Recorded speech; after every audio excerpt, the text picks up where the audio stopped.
Le silence étouffait la salle d'audience bondée. L'air était lourd, chargé d'anticipation. Les bancs de bois craquaient sous le poids des spectateurs anxieux. Au fond de la salle, la famille Moreau se tenait debout, unie et digne, attendant le verdict. Leurs visages portèrent les marques de mois de lutte et d'incertitude. Les yeux de Claire brillaient d'une lueur déterminée, tandis que son mari, Antoine, serrait silencieusement la main de leur fils aîné, Nathan, dans un geste de soutien. Seule la petite Sophie, perchée sur les genoux de sa mère, semblait inconsciente de la gravité du moment. Face à eux, l'accusé, M. Dupuis, ancien maire et figure autrefois respectée, semblait diminuer, le visage fermé et le regard fuyant. Ses avocats, deux hommes en costume sombre, chuchotaient entre eux, l'air sombre.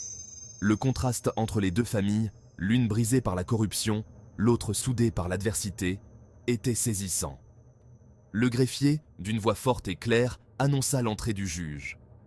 Tout le monde se leva, un murmure parcourant la salle comme une vague. Le procès qui tenait la ville en haleine depuis des semaines touchait à sa fin.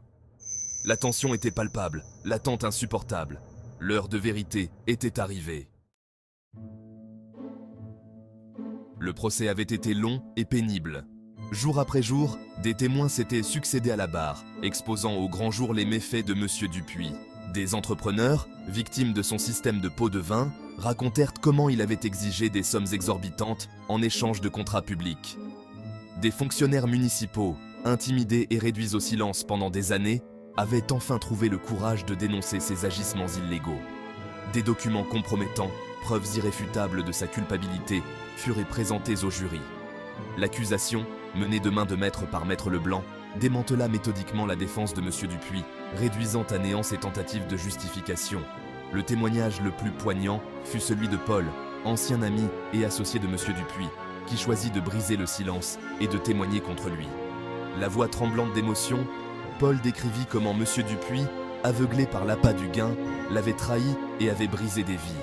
Son témoignage glaça la salle d'audience, révélant la noirceur de l'âme de l'accusé.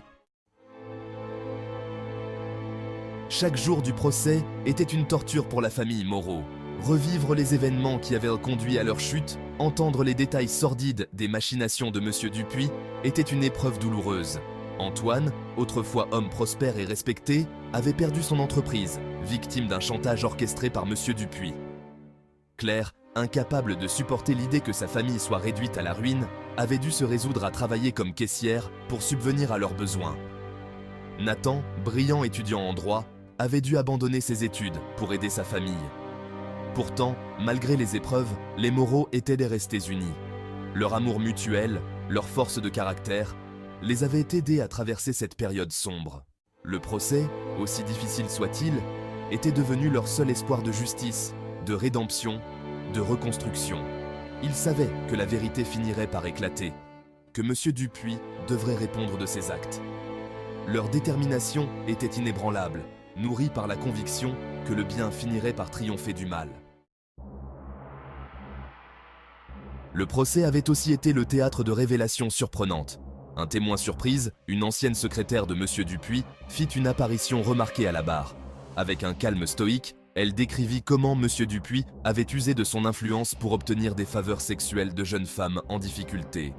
Son témoignage provoqua un tollé dans la salle d'audience, certains spectateurs exprimant leur indignation par des murmures ou des exclamations étouffées. L'image publique de M. Dupuis, déjà ternie par les accusations de corruption, s'effondrait un peu plus chaque jour. L'avocat de la défense, Maître Durand, homme connu pour son cynisme et son absence de scrupules, tenta en vain de discréditer les témoins, de semer le doute dans l'esprit des jurés. Mais ses efforts semblaient dérisoires face à la montagne de preuves accumulées contre son client. Le procès captivait l'attention de la ville entière. Chaque jour, les journaux publiaient des articles détaillés sur son déroulement. Les chaînes de télévision locales diffusèrent des reportages en direct du palais de justice. L'affaire Dupuis était devenue le sujet de conversation principal dans les cafés, les restaurants, les transports en commun. As the days passed, a glimmer of hope began to flicker in the hearts of the Moreaus. Despite the pain of reliving the past, despite the accumulated fatigue, they felt that justice was within reach. Claire's gaze, often clouded with sadness in recent times, was once again illuminated with a glimmer of hope. Antoine gradually regained his strength and determination. He spent hours at the municipal library, consulting law books, hoping to find a way to rebuild his life and restore his family's lost dignity. Nathan, despite his young age, displayed admirable maturity and strength of character. He supported his parents as best he could, encouraging them to remain hopeful, reminding them that the truth would ultimately prevail. Sophie, too young to understand the stakes of the trial, brought a touch of innocence and joy to the family during these difficult times. One evening, as the family dined frugally in their small apartment, Nathan announced that he had an idea. I've been thinking about a project, he said. A project that could help us get back on our feet, help other victims of Mr. Dupuis. Intrigued, his parents listened attentively. Nathan explained that he wanted to create an association to help victims of corruption. There are so many people who have suffered because of this man, he said passionately.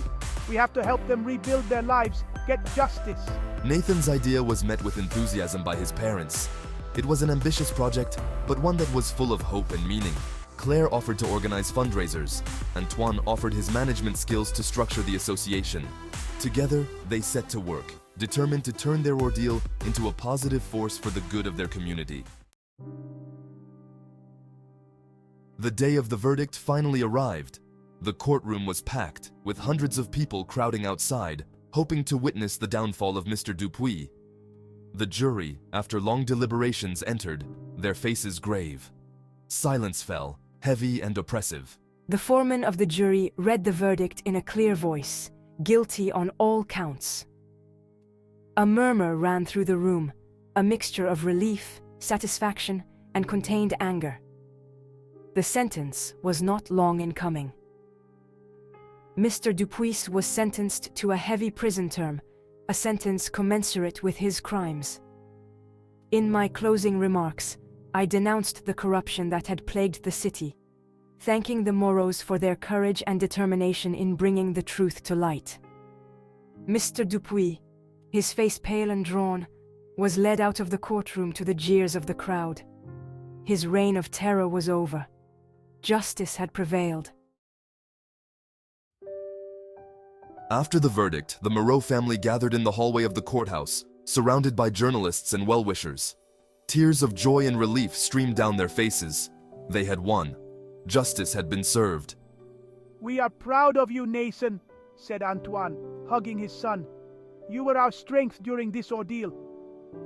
Claire kissed her son tenderly, her eyes shining with pride. I could never have done it without you, replied Nathan, moved. You taught me what courage, perseverance, and love are.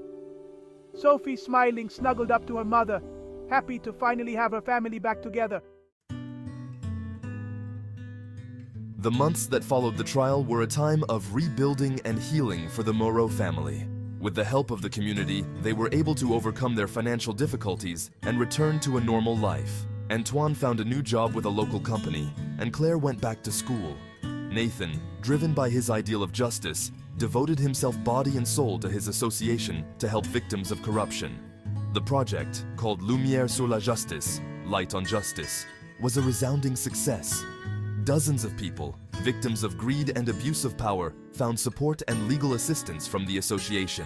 Over time, the Moreaus learned to forgive Mr. Dupuis. They understood that hatred and resentment would only eat away at them from the inside. They chose to focus on the future, on building a more just and equitable society. 5 years later, the Moreau family was unrecognizable. Antoine, his hair graying, had regained his stature and his smile. Claire, radiant, ran a small, successful business. Nathan, now a brilliant lawyer, was recognized for his commitment to the underprivileged. Sophie, a lively young girl, was the pride of the family. One sunny Sunday, the Moreau family went to the cemetery. At the grave of Mr. Dupuis, they laid a bouquet of flowers. "Rest in peace," murmured Antoine. "May this lesson serve us all."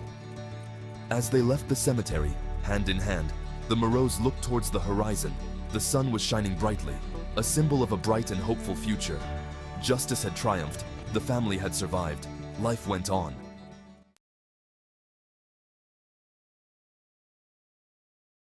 Mesdames et messieurs, nous voici arrivés à la fin de cette vidéo et nous tenons à vous exprimer notre sincère gratitude pour avoir consacré votre temps à nous rejoindre.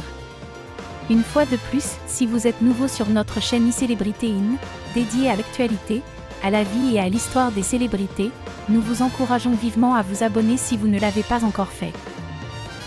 De plus, n'hésitez pas à engager une véritable discussion dans les commentaires, à aimer nos vidéos et, surtout, à activer la cloche de notification afin de ne manquer aucune de nos prochaines publications. Votre participation active est essentielle au développement futur de notre plateforme et nous vous remercions d'avance pour votre soutien précieux.